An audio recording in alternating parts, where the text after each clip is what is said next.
our forest and rural communities while also continuing the usage of biomass as a viable fuel source. With me today, I have, I don't know if they're here, but I don't know if my witnesses are here yet, but I do have a couple witnesses if you want to hear from them. I'm happy to hear whoever's here to speak in testimony. This does enjoy a support recommendation from the chair. Anyone who wants to voice support or opposition to the bill?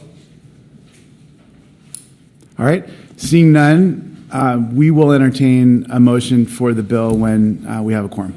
Thank you. Thank you, Mr. Vice Chair. Appreciate it. All right. Let's now hear from Senator Blakespear. Thank you for your patience. 9:06, not bad. We'll get started we have three bills up today. Do you want to start with SB 1045? Let's start with 1426. 1426. Okay. All right. Fantastic. That's item 4, SB 1426. Nice to see you, Madam Treasurer. Yes, we have our Madam Treasurer here, so we want Yes. to manage her time effectively. Thank you. So you may proceed when ready. Okay. Thank you, Chair and colleagues. I want to start by thanking the chair and the committee, and especially Brynn, for all of their hard work on this bill, and I gladly accept the committee amendments. In the United States, we produce just over 292 million tons of waste a year. Half of that, 146 million tons, ends up in landfills. This is an average of roughly 5 pounds of trash per person a day. Our overconsumption has created a waste stream that is difficult to manage and overwhelming our existing infrastructure. SB 1426 is designed to improve upon our existing infrastructure and provide Californians who want to waste less and divert more away from our landfills the opportunity to do so. The simple reform will make California a destination to build more recycling infrastructure, create new green jobs, shift consumer behavior, and stimulate the growth of a truly circular economy where profitability is tied to diversion over landfills. Specifically, SB 1426 creates a new pathway for third-party services to collect materials for diversion if the material, and there are 4 parts to this, 1, cannot be effectively sorted by existing facilities, is currently not being collected at facilities for recycling or composting as part of an exclusive franchise agreement, will be recycled at a responsible end market, and is not covered under SB 54. I plan to take amendments in the Assembly that will require these entities to report directly to CalRecycle to ensure that these materials do have that responsible end market. With this newer language allows for are additional tools for individuals, businesses, and local governments to divert materials away from landfills, which is what we desperately need. If a local facility is unable to sort materials that are ending up in a landfill, SB 1426 would allow that third-party service to collect them. For instance, textiles can often end up in landfills and are unable to be sorted at facilities. Under this bill, an entity will be able to collect these textiles from a household or a business and be recycled or reused. For other materials, we have state mandates, such as a 75% organic waste diversion goal by 2025. That's 1 year from now. CalRecycle estimates 18 million tons of organic waste will need to be processed statewide. Our existing infrastructure can accommodate roughly 10 million tons. This is a glaring problem, and it's obvious that these targets are out of reach with our existing infrastructure. To exacerbate this issue, the Recycling Partnership reported an alarming 79% of recyclable materials nationwide end up in landfills. This low recycling rate is a clear indicator of how our existing system is not working. More recently, a study published in the journal Science last month found landfills are emitting 40% more methane than previously estimated, underscoring the need for addressing our landfill issue in order to mitigate our climate crisis. And this issue is prevalent at facilities like Chiquita Canyon in LA County, which has struggled to contain noxious fumes and contaminated runoff caused by an underground garbage fire, resulting in the relocation of nearby residents. What we are attempting to do is not merely a legislative change, it's an evolution, and it's an evolution toward a modernized and sustainable future for the waste and recycling industry. I recognize the very important investments that waste haulers have made and are making, but the fact is that we need to be working faster. We need to be allowing for additional markets to support waste diversion goals. By supporting this bill, we are taking a definitive step toward building a truly circular economy. We're talking about creating new green jobs, attracting private investment, and building the desperately needed recycling infrastructure. With that, I'm very honored to have these two esteemed guests right next to me, California State Treasurer Fiona Ma and Rachel Oster, co-founder of the Recycle Right Coalition, with 17 years of experience working in the waste and recycling industry. And I'll turn it over to them. Thank you. If that's okay, Chair, my witnesses. Thank you. Thank you so much. Fiona Ma, California State Treasurer. I've been working on garbage and recycling issues for the past 20 years since I was on the San Francisco Board of Supervisors. First off, I want to thank the men and women who magically make our garbage disappear each week.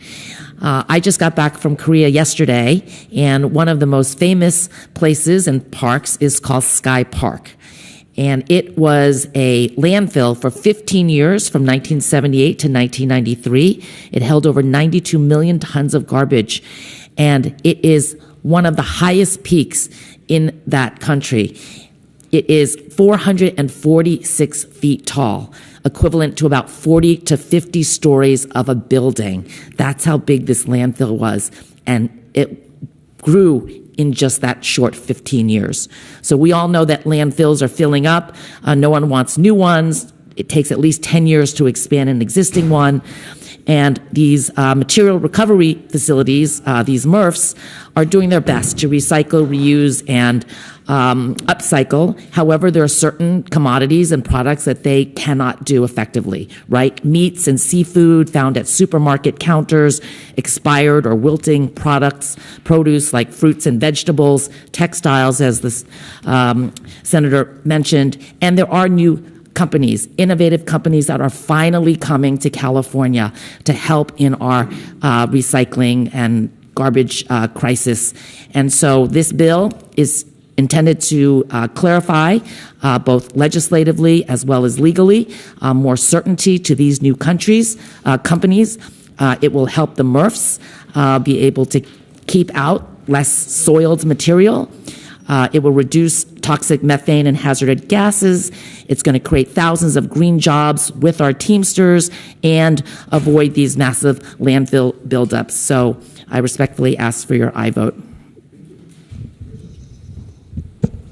Thank you so much. Honorable members of the committee, good morning. I'm Rachel Oster, the co-founder of the Recycle Right Coalition. I have 17 years of experience in the solid waste and recycling industry, spending 5 of my years deep in operations, overseeing collection contracts, collective bargaining agreements, and all types of solid waste and recycling facilities, including 2 of the largest compost facilities in the state. It's a privilege to stand before you today to discuss a matter of critical importance to our environmental future, Senate Bill 1426. This legislation is a pivotal step toward meeting the statewide recycling goals we are currently failing to meet by a huge margin. Our goal is 75%. We're at 41%, 75% by 2020. SB 1426 is designed to clear away the outdated regulatory barriers that currently hinder Californians' efforts to make personal choices to lead more sustainable lives.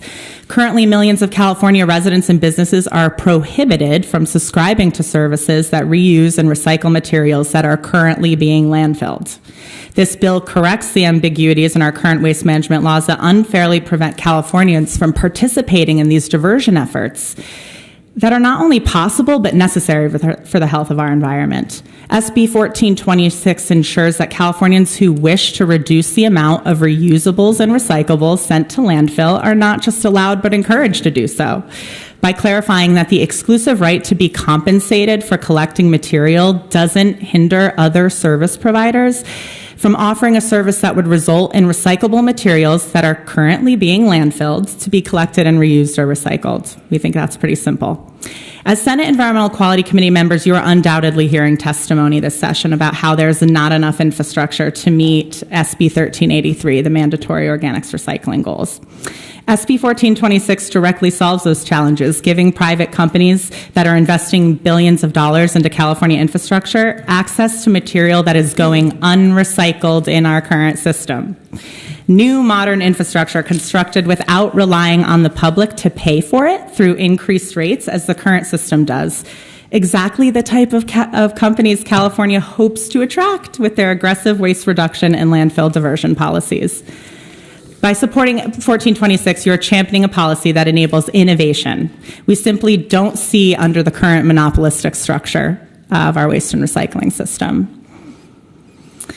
SB 1426 will help us build the infrastructure and responsible end markets needed to manage our resources toward a truly local circular economy. Some of the opponents of this bill, as you've probably heard in other sessions, would rather send our precious resources out of state than commit to investing in infrastructure here in California.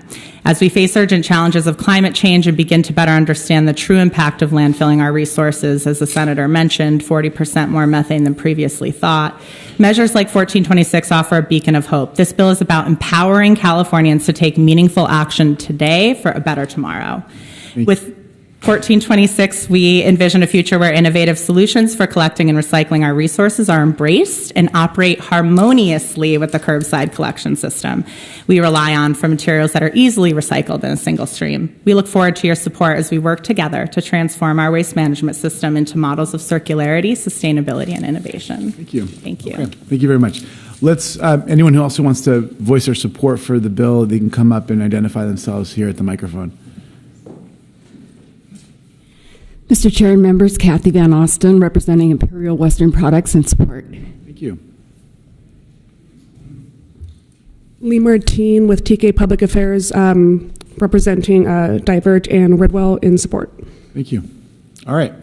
Let's give opposition the opportunity to come up. We'll probably ask maybe the author to move to that chair, and then we'll have a couple witnesses in the front. Does that work? Okay. Thank you.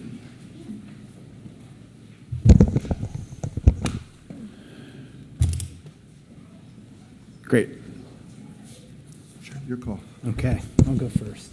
Mr. Chair and members, Matt Broad here on behalf of the aforementioned Teamsters in strong opposition to SB 1426. I want to be clear and start recognizing that we have employers sort of on both sides of this fight. The Teamsters recently organized workers at Ridwell in San Francisco. We hope to see them grow. We just strongly feel that a bill that undermines franchise exclusivity is not the way to do so. And so we're here in strong opposition today.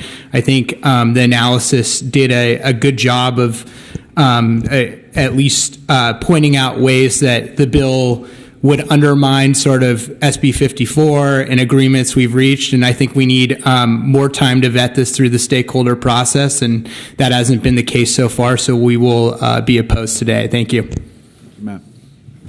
Mr. Chairman and members, my name is Kelly Astor. I'm here today representing the California Waste Recycling Association, California Waste Haulers Council.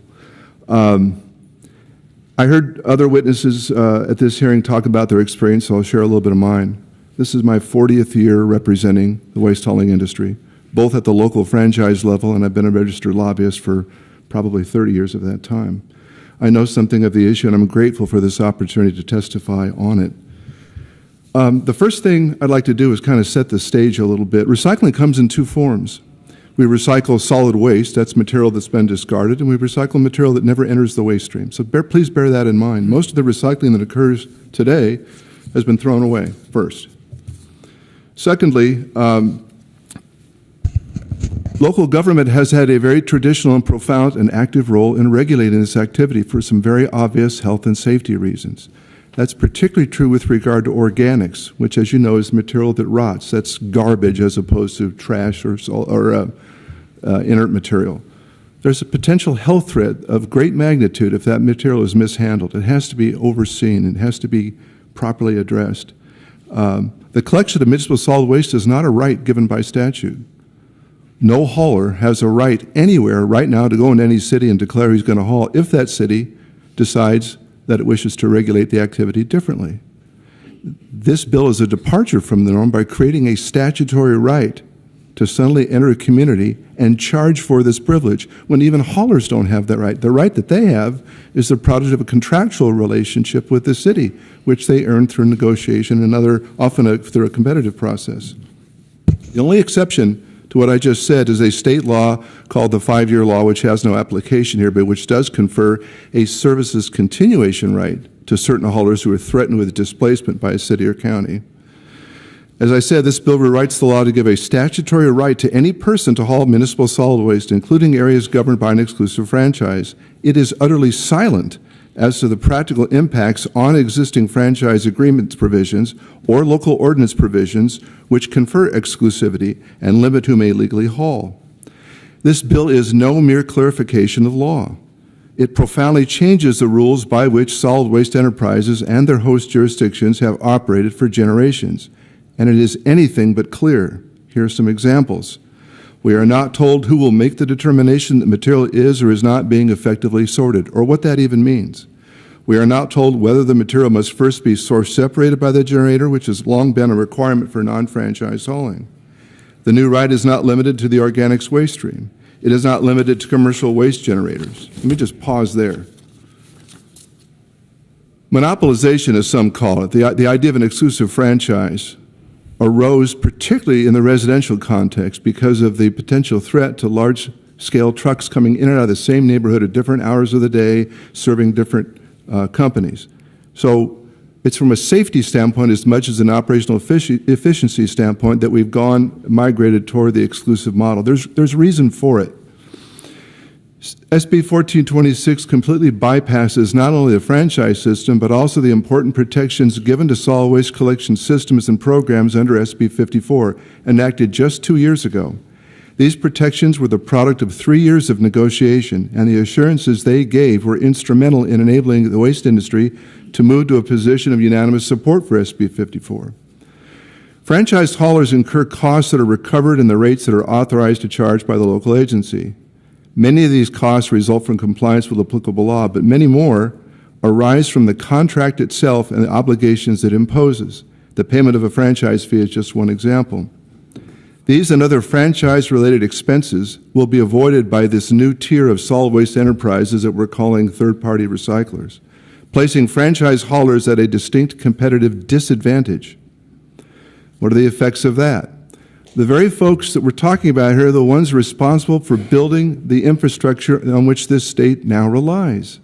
It didn't exist before them. It wouldn't have arose without them.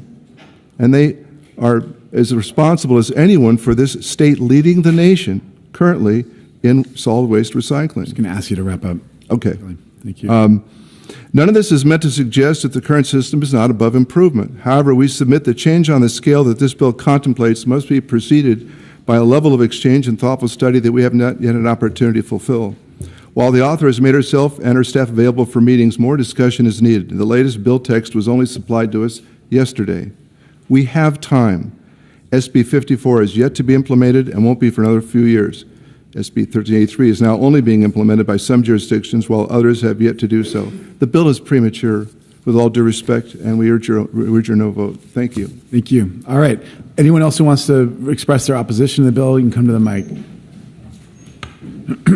Thank you, Chair and members. Ada Welder with the California State Association of Counties in respectful opposition.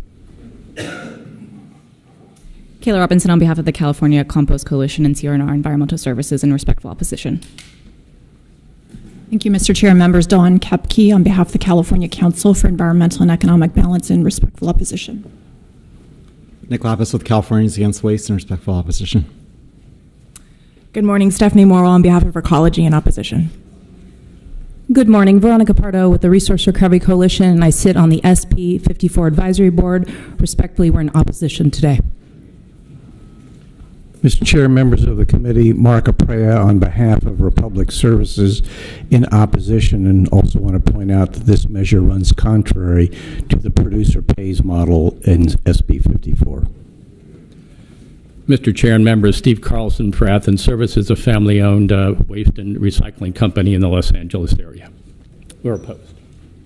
John Kennedy, Rural County Representative of California, in opposition. David Krieger for Waste Connections. We serve 51 localities here in California in strong opposition.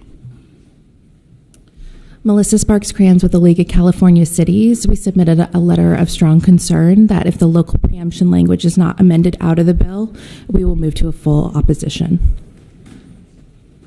John Moffitt on behalf of Waste Management in opposition. morning, Chair and members. Adam Regler with the California Chamber of Commerce. As someone who spent hundreds of hours on SB 54, we believe this is in direct contradiction to what was negotiated. Thank you. Okay. All right. We got everybody. Anyone else? Okay. Another fun Blakespear bill. The one that has been substantially amended, and I understand that folks haven't had the chance to go over everything. I think that the bill does seek to address a really important problem, which is that a lot of material that is collected curbside is not being recycled or composted. Once material is out at curbside, it can get contaminated with lots of other things that get thrown in the same bin. A lot of this, of course, has to do with consumer education. There are places for us to improve to make curbside cleaner. We had a truth in labeling bill, SB 343, that I think will certainly help because there's so much stuff that's getting tossed into the bins that have the recycling symbol that wasn't actually recyclable.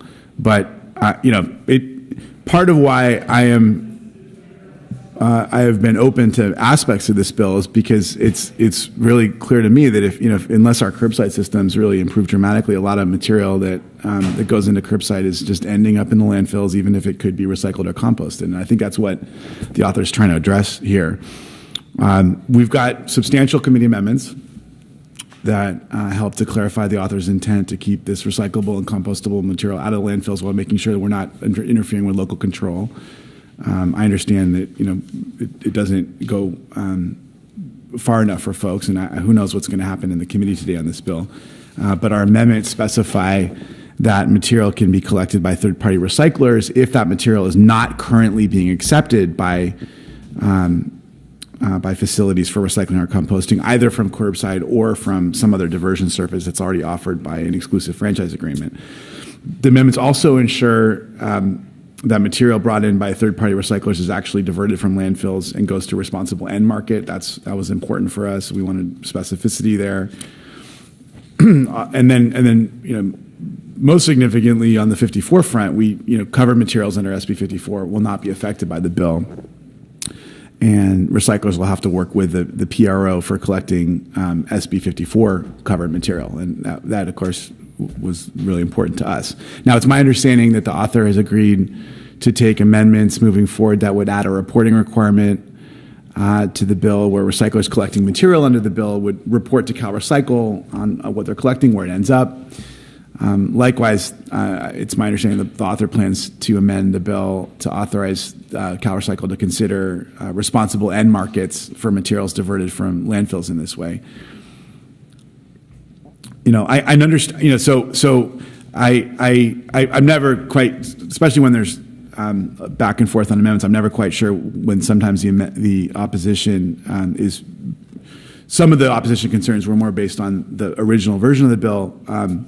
But I do recognize that some of the key players here have reviewed the amendments, and they don't take opposition off from the waste haulers and some others. And I do want to kind of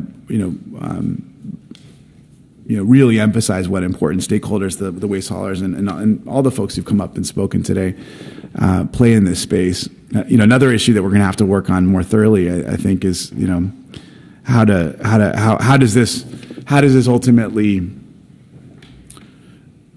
support rather than work against all the ongoing efforts with regards to SB 1383. So I know there's going to be a lot of conversations on that policy moving forward. So I certainly applaud the author for her deep interest in this space, really trying to take on an important issue. Regardless of what happens with the bill today, I do think that our friends in the hauler industry, I think they recognize this, but part of why bills like this are bubbling up is because there's so much stuff that's not getting recycled or composted under the current system, and I think that's what the senator's trying to address here with this bill. And so, with that, those are my thoughts. I appreciate the author taking the amendments, and I know this is going to continue to be a very wild and woolly discussion. So let me turn to the vice chair, and maybe I don't know if we want to. Well, okay, let's. I was just thinking if one of the lead witnesses for the support wants to come up, and just so we can have both sides here represented. Okay, thank you. Thank you, Matt. I appreciate that. Let's go to the Vice Chair. Thank you, Mr. Chair. First, I want to just maybe give a little history. I was a county supervisor for 16 years and worked on these franchise agreements, and they're very competitive, and there's a lot of give and take at the local level to do what we need to do. Number one, we need to make sure that the garbage gets picked up every Tuesday or Wednesday or Thursday or whatever day that is, because we can't just leave it sitting there for health reasons and for just good government. So, and I want to just qualify that we did SB 54, a bill that the chairman of this committee and many of us worked on for a long time to get to a place where we're trying to do what is right. And it's been, yes, a few years now that we've got SB 54, and we're pushing to get these waste streams. So I have some direct questions on, so I know there's been some amendments, but they're really not that clear on exactly what's going to happen. So I want to ask some direct questions on this bill. So would this bill require reports to the local government and Cal Recycle as to what material is collected, where the material goes, and what its end of life is? Yes, with the amendments that we plan to take on the assembly side, there will be a reporting requirement to Cal Recycle and the local government on where material is going, and that the requirement is that it goes to responsible end markets. So why is that not amendment today? This bill is what? So why is that not? I mean, this is the I think one of the, that's my first question. I have like 5 others, but this is the critical thing. Look, we have franchise agreements, and they're required to pick up whatever's in that can out there. Now, we have 54, which is going to do some different things, which is a work in progress. But this bill will allow somebody else to come in and, without a franchise agreement, and be able to take whatever they choose to take. And this bill doesn't clarify that the end of life, or is Cal Recycle, what is going to happen? I mean, that to me is a very huge problem, number one. So, yeah. I mean, the question that you're asking is really very much on the operational side of how is this exactly going to be implemented, and it's really important. But, we're getting the framework here. Like, even the exclusion, SB 54, this doesn't cover SB 54 things at all. So that's a big change. And so the reason we're taking them later is because they've just come up as issues about how it will be operationalized. But I also want to let the chair say something if he wants to on this. Do you want to say anything else on it? Sure. I'll also point out that the bill is intended to cover materials that are currently not being diverted by the curbside collection program, and that these materials are contaminants in the curbside bin. Anything that's not recycled in the curbside program but it's put in the blue bin is considered contamination, and it's an added cost. So these services are meant to operate harmoniously with the curbside program and accept materials that are not currently being recycled by the curbside program. Which SB 54 is going to include those in the curbside pickup. There are many materials outside of 54's covered material list. So let me just clarify two quick things. First of all, we have, and this was a whole back and forth. I mean, as originally written, this covered 54 and did disrupt 54. We have now explicitly excluded covered material from the bill with the amendments. The other thing I should just say, so the issue here on the commitment that you're making, it's important that we specify that Cal Recycle do the 5-factor test. The issue here is that, and this is for everyone here, we also put in place, we addressed the local preemption concerns with amendments as well. It is our hope and belief that local government will waive hearing now that those amendments are being taken. We have not gotten confirmation from them yet. The issue here is, of course, that if it goes to local gov, that screws up going to approps on this side. It's my hope and belief that they will waive hearing, which then means that you can accept the amends now as opposed to the assembly, so as to have it go to approps now on the Senate side. That's my understanding of how things are going to work, but we have not gotten confirmed receipt from local gov yet. But Kelly. Thank you, Senator. Just to respond to 2 points. Number one, the fact that the express preemption provision was eliminated doesn't eliminate preemption. Okay? The bill still says to local governments, you can no longer regulate here. That's a preemption, whether it's express reference to the state constitution or not. So the suggestion that limited preemption, this is divesting local government of one of the essential tools that's relied on for 40 years. Number two, to Senator Dolly's comment, this is the fourth version of language we've seen in 6 weeks. None of those four versions included local oversight or control. The very agency charged with overseeing and safeguarding public health at the local level is not given any tool set. They're simply told we have to allow these others to come in unlimited numbers, hauling unlimited amounts of unlimited types of material. That's what this bill does. Okay. As I think everyone here knows, we have a lot of smart people on this topic. The local preemption question is ultimately going to be decided by the local gov folks. As going there, they're reviewing the amendments right now and making the determination. There is an argument to be made, and you're going to make it forcefully to them that this messes with the franchise agreements. They're going to make the argument that they are explicitly focused on items that are outside of the scope of the agreements. That's going to be the debate over there. They're going to make a determination. This determination will impact, assuming it gets out today, of course, but that determination will impact the path of the bill. Yes, sir. So just want to make sure everyone was clear on all of those. Thank you. Mr. Vice Chair. Well, first, I just want to say, I want to have a discussion here today. I'm fully prepared to dig in because I think this bill really is complicated. And I think I'm very nervous about some of the things with concerns to franchise agreements we already have in place. I mean, so where is the oversight and enforcement in this bill to ensure that the material goes to the responsible end market? That we've determined we don't have. We're going to get that somewhere in a future amendment. And then and we're just going to take these companies' word for it that they're going to come and take the stuff off the street and they're going to go do good things with it. That's what this bill says. The amendments say for recyclable material, the material will be recycled at a responsible end market.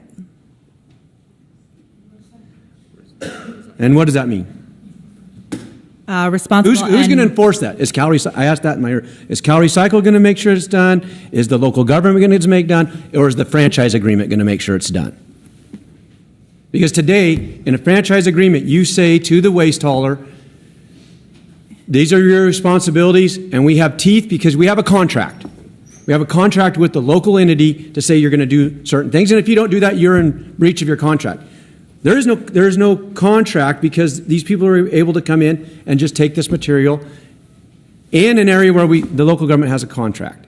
This is very uncooked, at least in that area. There will be required reporting to Cal Recycle and the local government. And some of the materials are already being reported because anytime you handle a certain material, you have to report it through the RDRS. If you have a recycling facility that covers materials that are recyclable commodities, you have to report to the recycling and disposal reporting system to the state. So many of these are already covered under current law that they would have to be reported to the state. Senator Dolly, if I may respond as well, it's not just a reporting function we're concerned about, the lack of tracking of the material. That's one of the things. You have a presence in unlimited numbers of new people coming in and doing new things. In the residential sector, not to mention the commercial sector, who's policing that exactly? Where is the funding to support that? Do you know that most of the policing function now in terms of defending exclusivity under a waste collection franchise is the responsibility of the waste collector himself or herself? Why is that? Because local governments don't have the funding to have enough of staff people going around policing this. This activity is going to touch every citizen in the community, and no one's watching. And to say, well, we're going to report the results to the state doesn't begin to address the upstream problem. If they want access to this material, let them get it from us, not from our customers. Okay. That way they're supplementing our efforts. So let me get through my list here of other concerns that I have. Would the companies need to use the same truck types, clean trucks that are required by franchise agreements, CARB rules that we've forced on these waste haulers? Are they going to be required to do those same types of laws? Those requirements are granted under a long-term exclusivity and franchise agreement that guarantees revenue, these services will be abiding by all local and state laws for vehicles, and they would, if they were given a franchise agreement for 20 years of guaranteed revenue, comply to those rules. But what about, okay, let me just, so basically, because you don't have a franchise agreement and you're going to be competing, that's why we have franchise agreements, is so that we can make sure that they do the CARB rules, and so the next question would be, what about prevailing wage, labor requirements? Are these companies going to be subject to the same requirements if they're operating outside of the franchise? they are. Yeah, and who holds them accountable then? The local government can regulate these under a permit system. So now we would basically, you're saying that the local government would have two franchises, one with a franchise hauler and one with the new company. No. No? Yeah. Then who? If they don't, then who enforces it? Well, there are already local and state laws that cover this that they would be required to comply with. And the local jurisdiction has the ability to come in and regulate these services in any way under their jurisdiction and police power. Okay. Would these companies coordinate with the solid waste franchisee to ensure traffic requirements in franchise areas aren't made worse? Again, the local jurisdiction can require them to do anything they want. We're not trying to preempt the locals from governing this sector of services.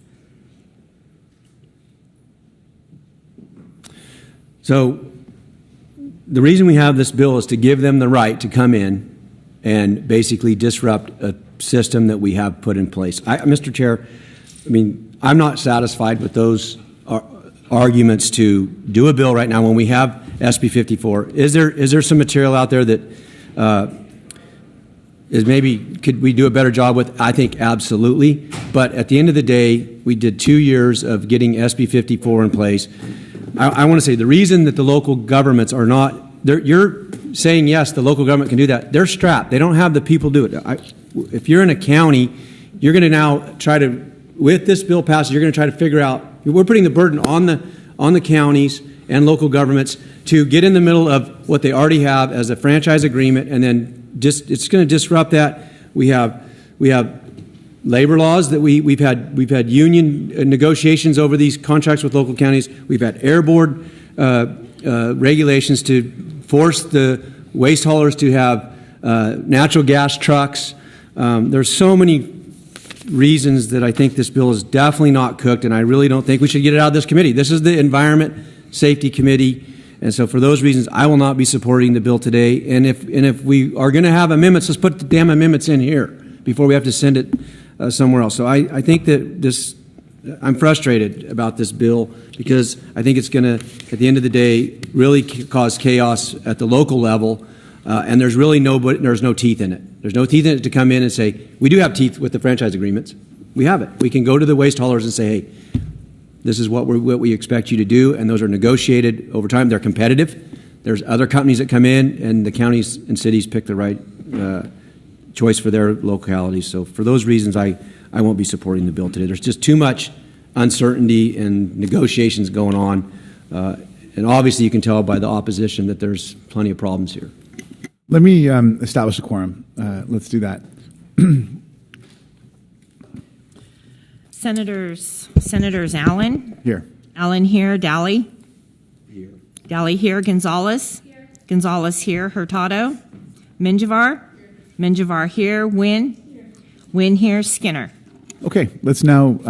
Could I respond to this sure. last comment? So I wanted to just make sure that we're focused on the fact that California residents and businesses are being told that materials that could be diverted have to be landfilled from overly broad readings of the franchise agreements. So if a city wants the franchise agreement to cover absolutely every possible thing and they don't want any other diversion to happen in their city, they could establish that. I think what we see is that there's a hunger from residents and businesses to do better, and we have third parties that want to help, and the franchise agreements are stopping it. And so the bill is aimed at allowing for the diversion from the landfill while respecting what the franchise agreements are actually doing, the things they are actually diverting from the landfill, but recognizing that we are so far away from meeting our landfill reduction targets, and there's not anything happening within the waste hauler space that is providing for these things like textiles or the organics. The organics that are not being diverted. When there's an investment in composting or a digester to manage the organics in the city, then the franchise agreement would cover that space. But what's happening is that the innovation and the residents and the businesses are being told you can't do this because of these exclusive franchise agreements, and it's an overly broad reading. So this bill is meant to say that there is this space where we can provide for both the success of the haulers, which is critical, but also to allow for some innovation and also, importantly, better recycling and diversion, so that we're landfilling less. Thank you. All right, Senator Menjivar. Thank you so much. Senator Blakespear, we quickly checked in last night about some of the concerns I have. They're very similar to what the Vice Chair has mentioned. I was in local government during the time that the City of LA and so forth, they had their franchise agreement with public services. And I remember one of the key things was where can customers go for complaints? And we would sit down and strategize about where is the center, can they call, and so forth, because of all the complaints. It's a new system, right? We wanted to make sure they were heard. My concern is here that there's going to be no system in place for anybody to reach out for XYZ company who is going to come in. I do hear a commitment for oversight. I do want to see that Cal Recycle oversight, just like all the other waste haulers have that oversight. I do also want to echo that I do agree they should be taken in this committee, but I'll leave that to the chair's discretion here because we don't know if it is going to go to local gov or XYZ. Another thing that I want to ask you, Senator, directly is it your intent to give private companies a right to collect unrecycled waste without regard to local government? Is that your intent of this bill? Not without regard to local government. Okay. I envision the local government has all the oversight here, that they act, and Cal Recycle, but that they are deeply involved in this. I mean, in my experience in local government, we had requests to do these various other things, but basically you get into a discussion about what does the franchise agreement say, what does it cover, and so I do not see this happening outside of the city. The city complaint process, all of the police powers that the city has would be in effect here. And all of the laws covering labor standards and all of that, they would have to, of course, comply with that as well. So you're looking to preserve the existing franchise contract? Exactly. Okay. Exactly. And then I know we briefly got into it. Who's going to determine which materials are eligible for this outside recycle system? Do you want to speak to that? It is written out in most franchise agreements what is included for recycling. So it's a very clear line what is included and what is recycled through the curbside program in the franchise agreement. So we're looking at materials that, if handled differently by the consumer, could be recycled, but are not getting through the system and being recycled through that single stream curbside program. We're talking about keys, Christmas lights, yard signs. These are all contaminants when they're placed in the curbside bin, but handled separately by the resident or a business, these items are recyclable. It's a service, really, to the franchise haulers that we remove these items from the single stream and put them toward a higher and better use. Anything that goes in the blue bin that is not accepted by the curbside program is considered a contaminant. And I've seen it that's why they have firsthand. those I clear visited those delineated. recycling centers, and I saw exactly how they get pulled out and so forth. I've seen that process. It's marvelous. I'm wondering if you could respond to one of the questions the opposition asked, witness or senator, is if the goal is here to be able to recycle the contaminated materials, why can't we collect it from the waste haulers once they pick it up, they have it in their recycling centers? Why can't these other waste haulers then pick it up from there? I mean, I do think that's a great question, and I would say that waste haulers make their money on landfilling. I mean, that there is a profit motive to putting things in the landfill. So the idea that they would be incentivized to do that, I think, is just not practical. I don't know if you want to respond to it too. Before you answer, I also want to say, but isn't like they're under, I want to use that phrase, they have incentive under local government to meet certain goals, right? So what, isn't that incentive enough to ensure? Maybe you don't agree. Yeah, frankly, they're not meeting them. We have a 75% diversion requirement by 2020. We're at 41%.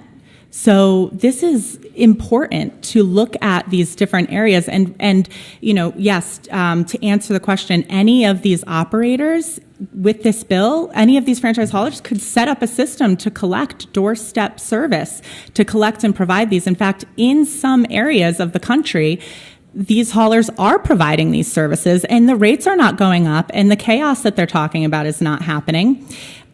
These are materials that are outside of the franchise agreement. They are recyclable if handled a certain way by the consumer, and they are not getting recycled. So if the franchise hauler wanted to start a doorstep service where they could provide options for residents to collect these items that are recyclable but not getting recycled, they could do that easily.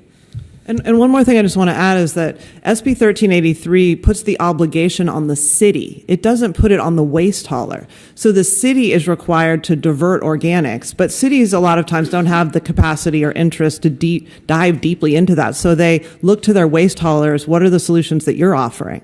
And so if there aren't actual facilities for the diversion, for the organics to be going to the composting or to the digester, then it does continue to go to the landfill. So this would allow a city to meet the obligation. And it's important to remember where that obligation sits. So that this bill is aimed to give cities more ability to meet these goals that we've set for them. So you're asking for the city, if they want to enter into a contract with other haulers. Is that what your language is? It's not other haulers. Outside of the franchise contracts. They certainly could. They certainly could pull this type of service into the franchise agreement and require it. It's just that the haulers have never offered this type of service to the residents that direct them to source separate these materials. We've relied on single stream and it's failing.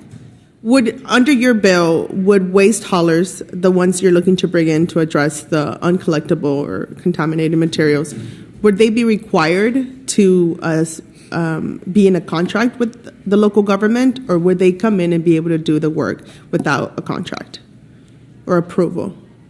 I don't think we have that specified yet. I'm open to committee amendments today or suggestions on that, but the specifics around that they're just not specified yet. And Mr. Chair, I'd like to direct my last question to the opposition. Yeah, please, yeah. Sir, I'd like to go back to the question I asked where why wouldn't we be able to do a system where these waste haulers can come to your centers and pick up the contaminated materials? Do you agree that you're not incentivized enough to do such work? Well, there are several questions there. Let me say that we have fought hard very long to protect and to grow our core business, which is the business of collection and first processing.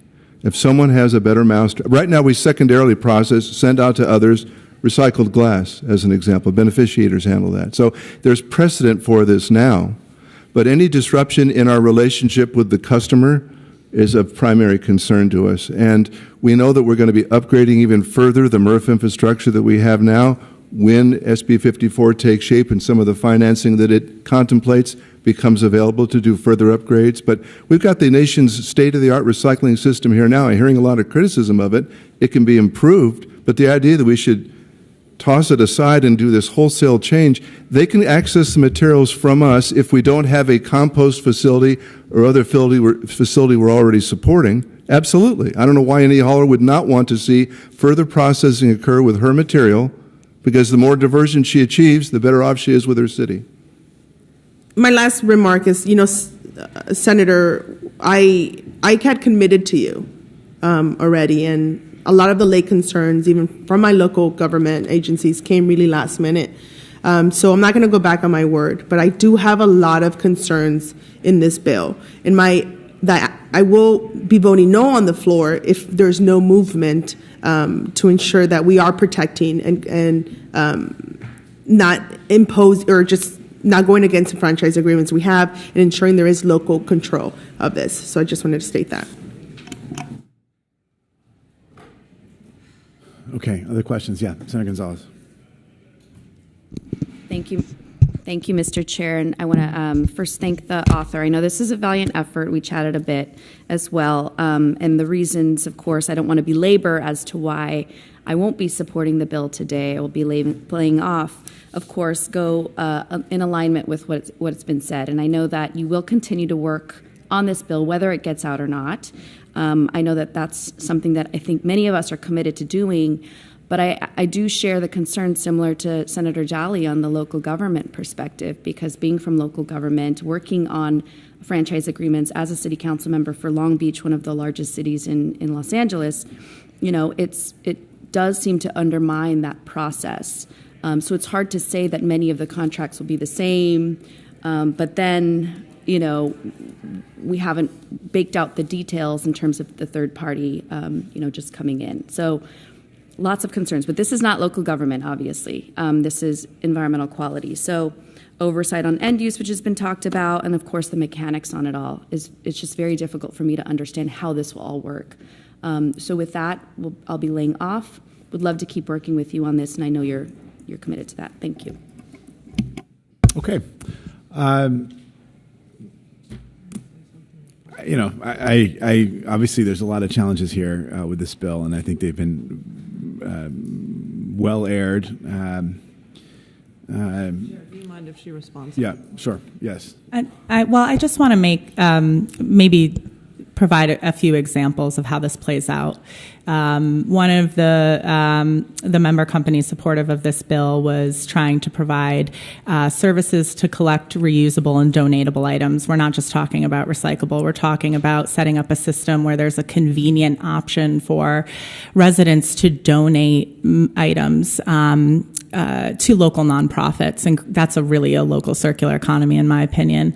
And what is being done at the local level is that there is an inference that since the franchise hauler provides a once-a-year bulky item pickup for free, that no one else can provide any service that collects and redistributes donatable, reusable items in the local jurisdiction, that would be sent to the landfill.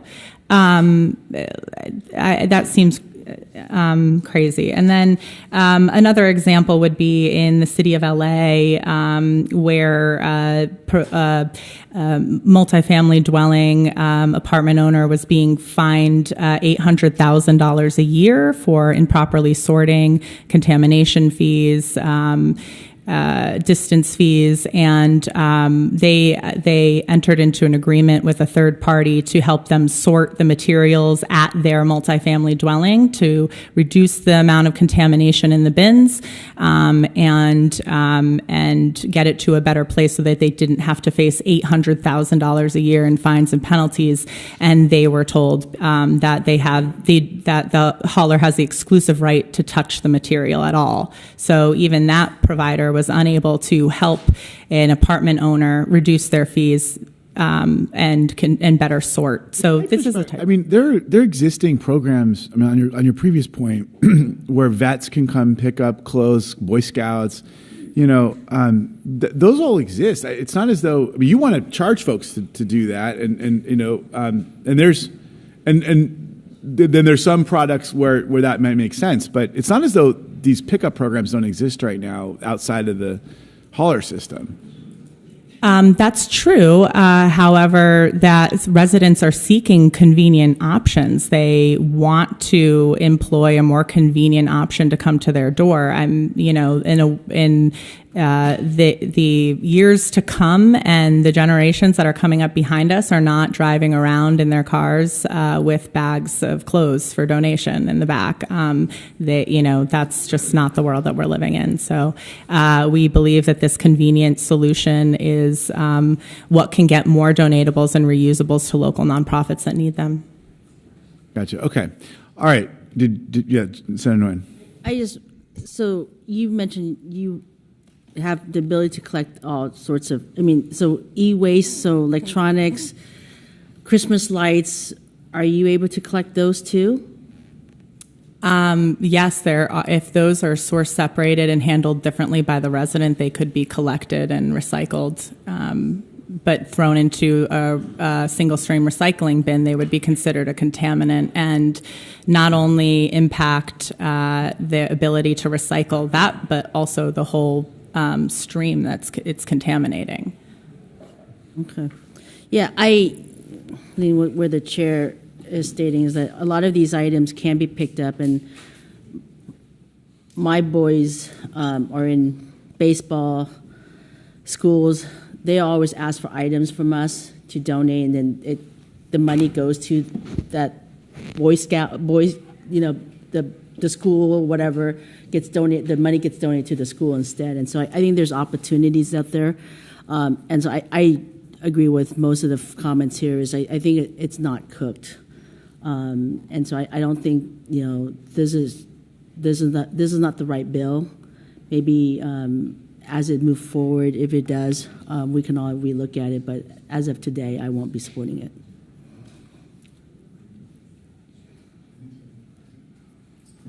Okay, appreciate all the comments. Lots been said, and a lot of you've made a lot of commitments to us. I'm willing to give you the opportunity to keep doing this work. I don't have any idea where the rest of the committee is. So I'm going to support it with all the amendments and commitments that you've made. This has got a long and winding path ahead if it gets out of committee today. If Senator Menjivar is willing to move the bill for the purpose of the vote, and then we'll see where this goes. We'll let you close. Okay, thank you, committee and staff, and also those who came today. This is obviously a really important issue. I mean, the bottom line is that we are landfilling too much, and we could be diverting more. Our current system is not serving us as well as it should. We need to be able to find ways to divert and recycle better. So I am eager and have had many conversations with the waste haulers. I'm eager to work together on solutions to make that happen. I recognize the waste haulers have a critically important role, and I feel that I've always had a great relationship with waste haulers and still do. But there's a reality here that we need to be pushing if we're going to see a different result. And so I think it's important that we think about and continue to work on this together. And I invite the waste haulers to work with me and anybody else who's listening to this today who's interested in this topic and finding a solution and a way forward. Because I do see this as something that needs attention, and that it's a clear area where we could change our regulations, where other states are doing this better and they are allowing for more flexibility, more innovation, more recycling, and they are seeing a difference compared to California. So with that, I urge your aye vote today, but I also am I'm heartened that there's so much engagement, and I hope that we're able to really substantially make progress on this topic. Thank you. All right, Secretary, please call the roll. File item 4, SB 1426. The motion is do pass as amended and re-refer to the Committee on Local Government. Senators Allen? Aye.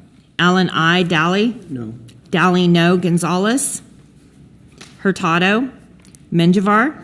Menjivar, aye. Wynn? Wynn, no. Skinner? Okay, we'll leave that open. Thank you, everyone, for your participation. Oh, yeah. Of course. Can we do the consent and 100%. The consent item, so we'll let